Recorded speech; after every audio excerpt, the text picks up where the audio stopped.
This slide here There you go. is the one that is startling. So this is the one with the court actions filed by the ATO, and this is the one that surprises no one. I mean, it's quite a dramatic slide, isn't it?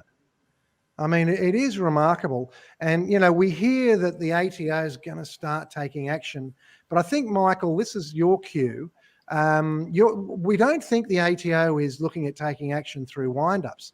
Instead, Someone told me the other day, and it might have been you, the ATO wants you, the business owner, to initiate the restructure. They don't want to be seen to be doing it. Can you talk us through that? Yeah, 100%. And yeah, really good point. I think this has been a conscious decision by the ATO. If you think about it, and like anybody who wants to wind up a business, there's a process they have to go through. And, it's issuing statutory demands, and they have to go through all the court process. And it's quite a lengthy process and an expensive process. What we're seeing is, and I'm sure everybody saw it because it was all over the press, that in March, the ATO sent out, in the order of 52,000 warning letters to directors saying that if they didn't engage with the ATO, i.e. Start paying the money back, then they would be issued with a director penalty notice. They've done a similar thing with the credit reporting stuff, and I'll talk about that in a second. But I think it's a conscious decision by the ATO to say we don't have to go through that process and wind all these businesses up. We're going to push it back to directors and essentially make directors bet the house on their ability to repay the debt. The thing that the ATO have been consistently saying is that they want directors to engage with them, and they want businesses and taxpayers to engage with them.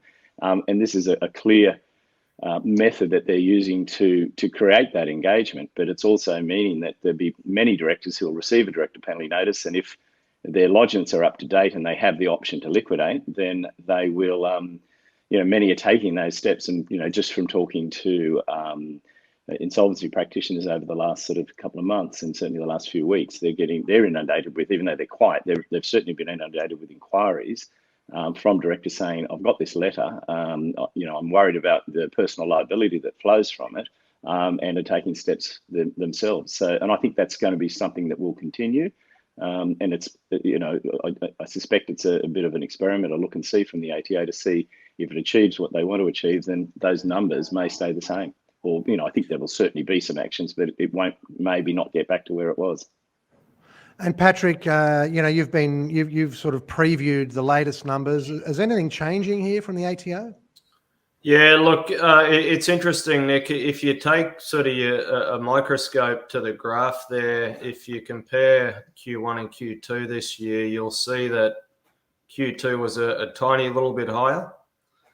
And the July numbers that I've just seen are a tiny little bit higher again.